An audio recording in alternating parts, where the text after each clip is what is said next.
Yesterday, we saw that efforts to conscript the new airbenders against their will didn't work, nor did trying to sell them on abandoning their lives to join a culture that was alien to them.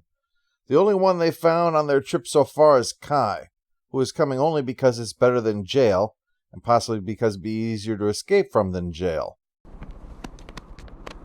Did I drop my wallet? Well, they arrive at the walled capital of Ba Sing Se, noting the stench coming from the impoverished lower ring. But they're soon greeted by the Grand Secretary in the upper ring, who lists the many restrictions imposed by the Earth Queen, including no animals, a problem which, they've got 3, 2 of which you can only hide in a conveniently placed garage. There's a bunch of other rules, but I think they can be summed up as, I am surrounded by idiots. Try not to exist in her presence.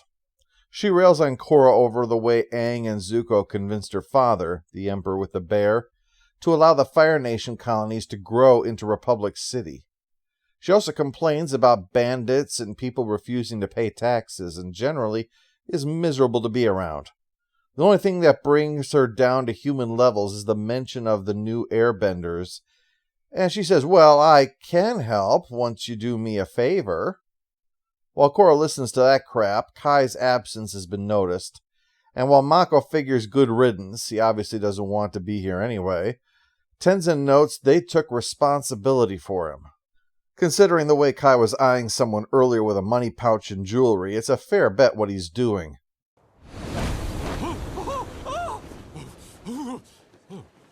He pulled the same trick on Marilyn Monroe. Mako and Bolin catch him robbing that guy, pursue, and get stranded on a train heading to the lower ring, with no money or passport, thanks to that little shit. The bad news is, we're stuck here. The good news is, you can go to the bathroom wherever you want. Tell me more. They have to sleep on the street, while Kai... Your breakfast, Master Fang. Keep the change. I'll just steal it off you later anyway. Having grown up on the streets, Bolin is ready to go back to old habits, scamming some fruit, except the fruit down here is gross. They get into a very confusing argument with the dipshit watching the fruit, until he finally tackles them to the ground. Well, it turns out the father of the guy who did that is their uncle. He recognizes the similarity to their father. Heavens to Betsy, what are the odds? At this point, I should back up. One thing I didn't mention from episode 2, because YouTube already made me edit that video to within an inch of its life, was the fallout from the waterbender being freed. You may have noticed that each person was being kept in a prison by their opposing element. Zahir, future airbender, was being kept in a mountain prison in the Earth Kingdom. Ghazan, earthbender, was being kept on an artificial island. Air nomads have their temples on islands, remember. Water Arms was being kept in the opposing element to water, and thus the Fire Nation.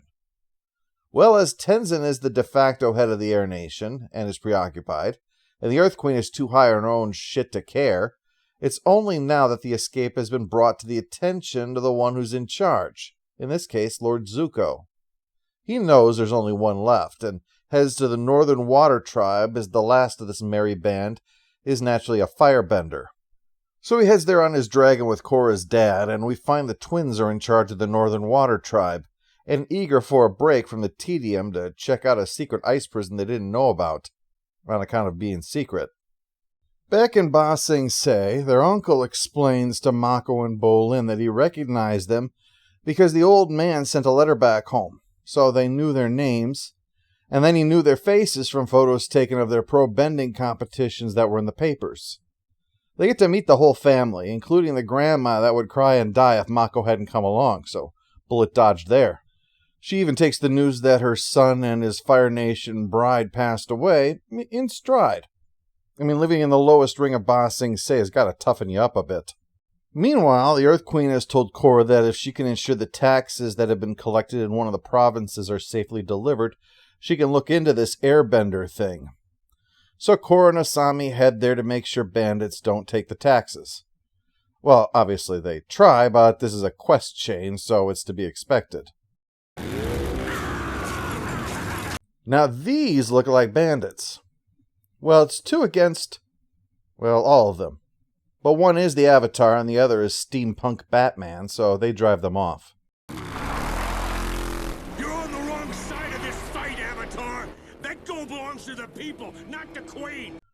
On the one hand, the Queen's a tyrant, but on the other, skipping past any kind of explanation and going for intimidation and combat while having a skull painted on your face makes your position dubious. I mean, for all we know, the people is what he has named his penis. Back in the north, Zuko, and just to clarify, when I said the guy in charge, I know that he is not the head of the Fire Nation anymore, but he's the head of these particular kinds of crises in that neighborhood.